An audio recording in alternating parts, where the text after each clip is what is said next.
Coming up on Mountain News this morning, farms are navigating a new landscape as some begin to worry federal cuts could impact their work. And on Saturday, hundreds gathered for a town hall without Representative Andy Barr, but folks still voiced their concerns over federal spending. Dedicated to Eastern and Southern Kentucky, this is WYMT Mountain News This Morning. Good morning, Mountain family. My name is Amelia Lee here with you on this Monday, March 24th, and the time is 5:30 this morning, which means it's time to check on in with meteorologist Megan Dusmall. And Megan, we've had some of that rain this morning. I know I woke up, it was kind of raining outside, a bit of a wet start to our morning. It definitely was. When I came in, it was pouring down rain. Thankfully, it's starting to taper out and move out of our region, leading to a much better day. Let's talk about those temperatures, though, because here's some good news.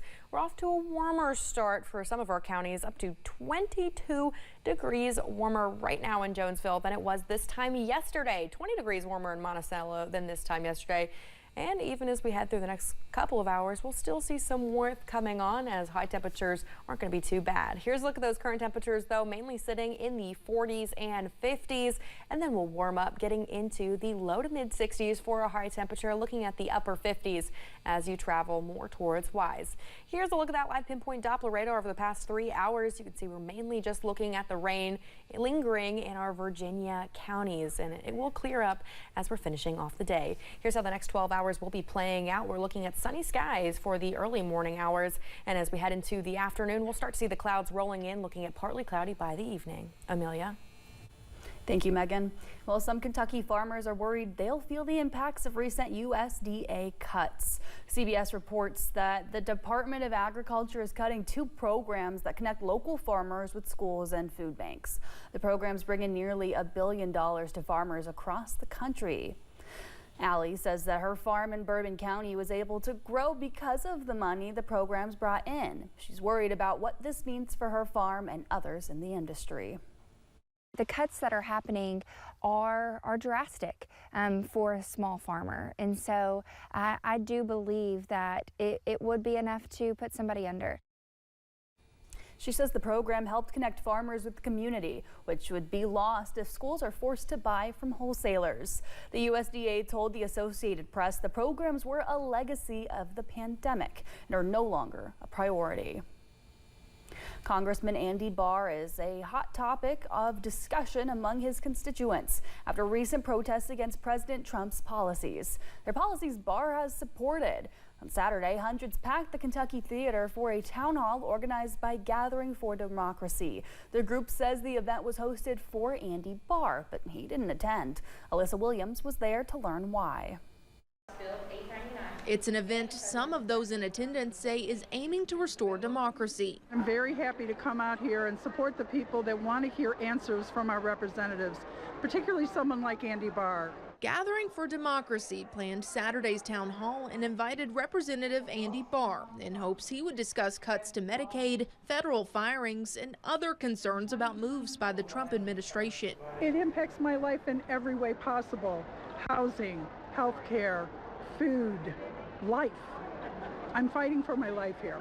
An empty chair sat on the Kentucky Theater stage as more than 800 people filed in to have their voices heard. And when people share their personal experiences, as all these people are doing, it's different than just asking a question or saying, here's some facts, or I'm upset about this. So we're trying to provide the human touch. A statement from Representative Barr says, every day my staff and I meet with constituents. Every day we take phone calls, respond to emails and letters, and work diligently to resolve casework, regardless of political affiliation.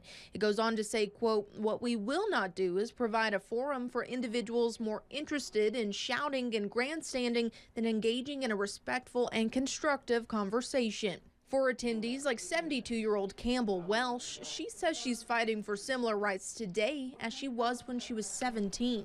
I think no one actually ever dreamt that we would be in the position we are today, and who knows what it will be like tomorrow.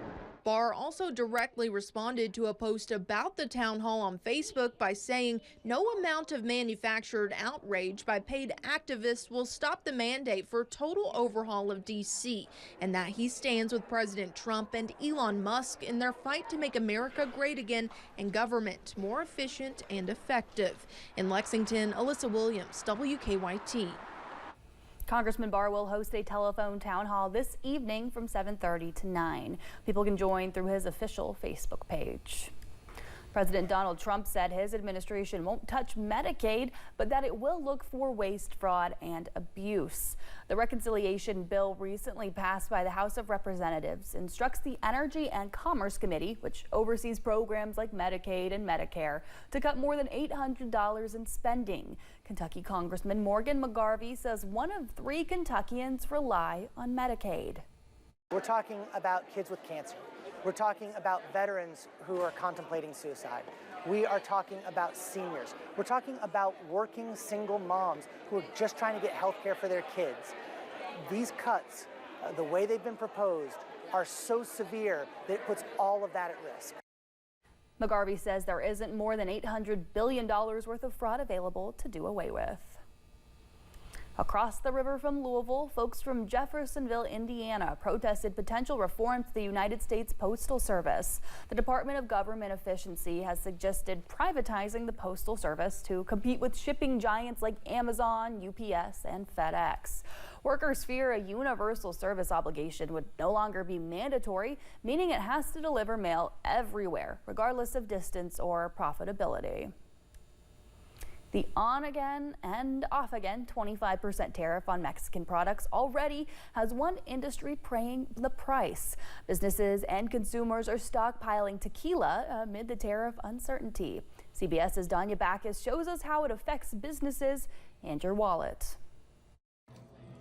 If a margarita is your drink of choice, the possibility of tariffs could be shaking up the price. As a Mexican restaurant, margaritas is very important. At La Contenta Oeste in New York, they're already preparing for the impact of a 25% tariff on goods from Mexico. I have around 90 cases of tequila. Owner and chef Luis Mora says he usually buys about 20 cases of tequila and mezcal at a time.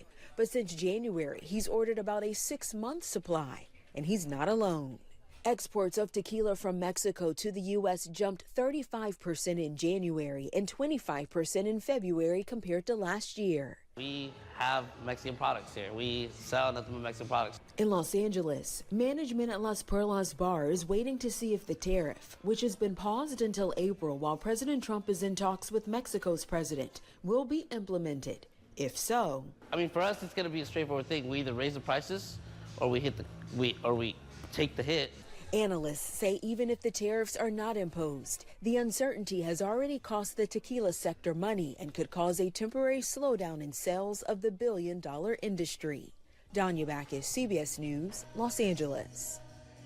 President Trump is expected to make a final decision on tariffs by April 2nd. A major insurance provider will not be working with UK healthcare soon. Cigna will become an out-of-network provider starting this May. UK says the two sides were unable to agree on a new contract. About 4,500 patients with Cigna will be affected. And if you're one of those, you should contact Cigna to learn about your options. A former pastor was found guilty of sexually abusing a child. 60-year-old Samuel McKinney was found guilty of rape last Wednesday. The victim claimed he abused her in the 80s. She came forward in 2023 when she learned he was working as a pastor in Irvine. McKinney no longer works there. The Attorney General's office says the jury recommended a 20-year sentence. McKinney will be sentenced on June 3rd. A federal fugitive was arrested over the weekend in Whitley County for evading federal parole. Corbin police arrested Christopher Lee Jones alongside U.S. Marshals and other departments. Jones was found in Whitley County and tried fleeing from officers through a crawl space in the ground. He eventually surrendered, and officials also found 3 children living in poor conditions, according to Corbin police. They were Michaela Sullivan's children, Jones' girlfriend. She was arrested for abuse and drug trafficking. In Whitley County, a grand jury indicted 3 people after a drug investigation. Williamsburg police say 3 people are accused of distributing meth around the county. They all face drug trafficking charges. They're each being held in the Whitley County Detention Center on a $25,000 bond. Well, the spring season is here, and that means more people are outdoors. For first responders and rescue crews, that also means more people will need their help. But before you go, Wolf County Search and Rescue says researching the trail length and preparing basic essentials like food and proper footwear could save your life.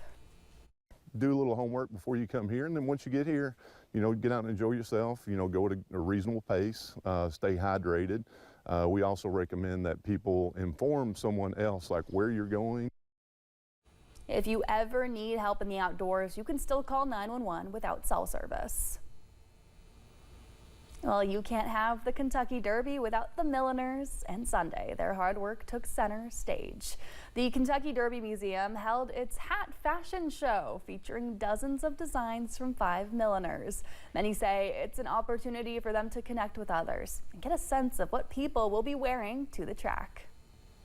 I do see the classic boater style being very popular this year, so I've done several variations of those. It's a very tailored, very classic look. The Milliners will have the chance to sell their hats at the Derby Museum store. The 151st Kentucky Derby will run on May 3rd.